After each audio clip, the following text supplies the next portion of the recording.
What's up guys, welcome to the Hybrid Depot, and today I'm going to be showing you guys how to install your new RAM and hard drive in a late 2008 MacBook. The first thing you're going to want to do is make sure you power your device off completely.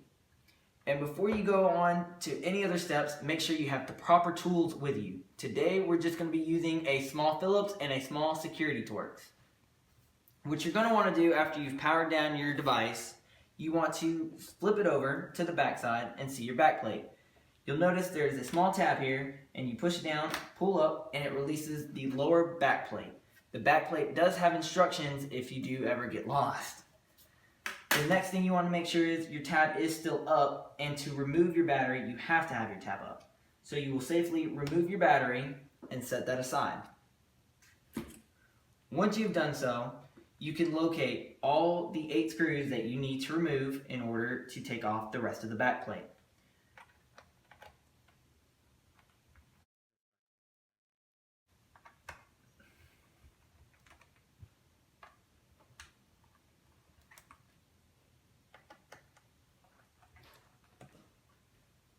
Make sure you keep track of what screws go where, being there are 3 long screws on the top right hand corner.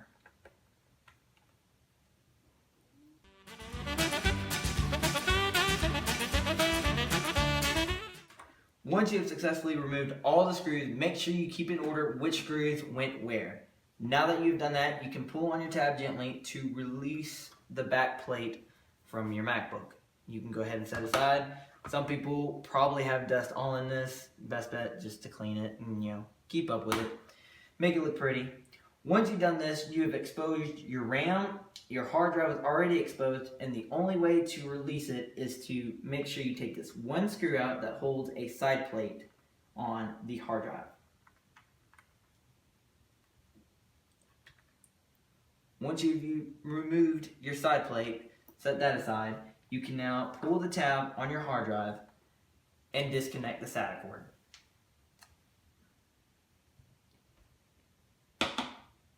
Once you've successfully removed your hard drive, you can now move on to your RAM. Make sure that you just pull your tabs to the side and your RAM should pop up nice and easily.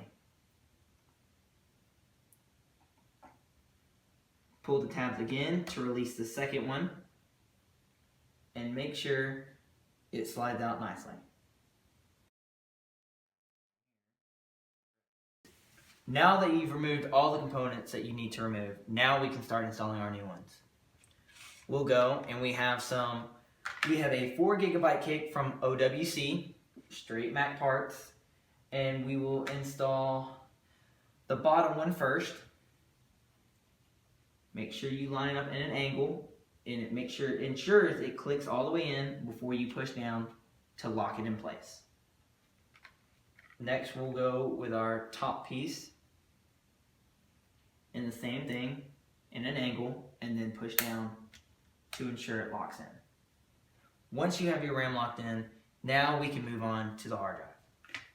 The hard drive we chose today for this MacBook is a Crucial BX200 240 GB hard drive, or SSD. I'm losing myself all there. And to install this, you must first take out the lock screws on the old hard drive. To remove the lock nuts on the hard drive, you need to have a security Torx or just a Torx in general, but a TR6.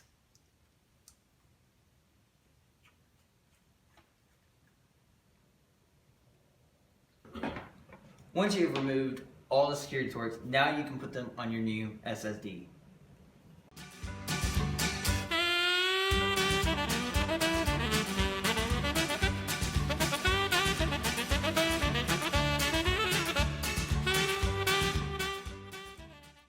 Be sure to not over tighten these pieces, just make sure that they are snug.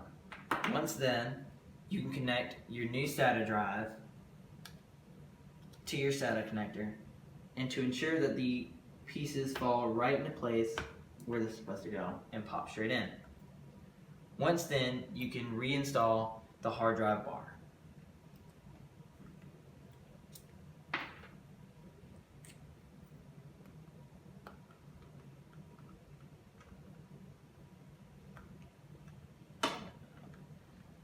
Next thing you'll need to reinstall is your battery.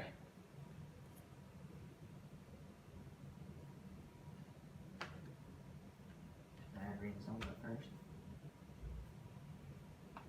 Now we can put on the top half of our cover plate.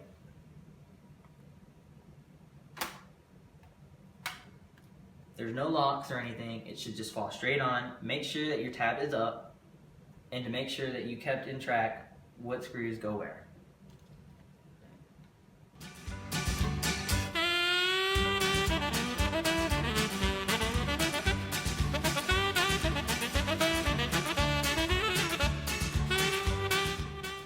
Once you've installed all your screws, then you can put on the lower half of your back plate. Ensure that your tab is still up, so your back piece locks in place. Once you've done that, you can flip your MacBook back over, open her up, and turn her on. Okay guys, once you've successfully installed your new RAM and hard drive, you can now power on your device. Once you've powered it on, you can now install your new Mac OS X with either a flash drive or the original Apple CDs they came with. When you hear the sign or the chime, you can go ahead and hold either C or Alt Option. Either method works. Alt Option just pops up which way you want to start up the device.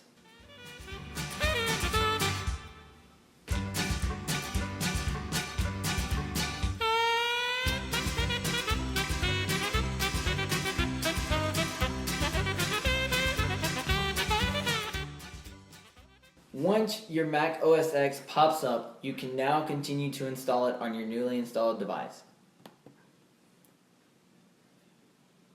Just accept to the terms and agreements.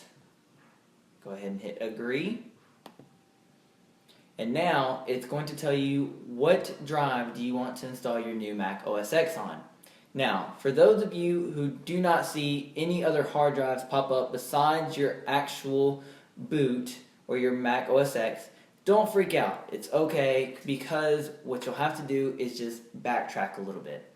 All you're going to need to do is uninstall your new SSD and install your old hard drive just to get the computer back up and running.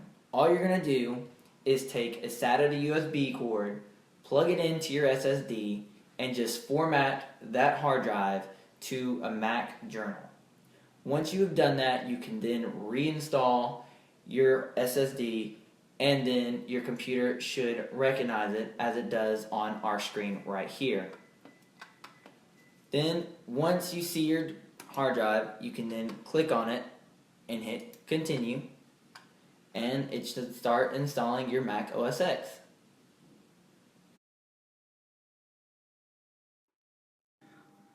Okay guys, because the next part in this video takes too long, I'm just going to do a brief voice overview.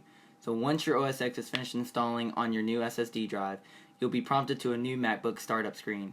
So you'll set it up like you were buying it brand new, and you'll get to a screen where it'll say, how would you like to start this Mac? And there's going to be three options. The first one is from a Mac or Mac hard drive, the second is from a PC, and the third is just as a brand new Mac. I chose the first option and connected the old hard drive with the SATA to USB cord and loaded my old files from it just fine, and it ran everything 75% better for me. But thanks guys, that's all the time I have. Thanks guys for watching. If you guys found, this video very helpful, hit the like button. If you have any other questions, just leave a comment below. But don't be shy, subscribe. Thanks.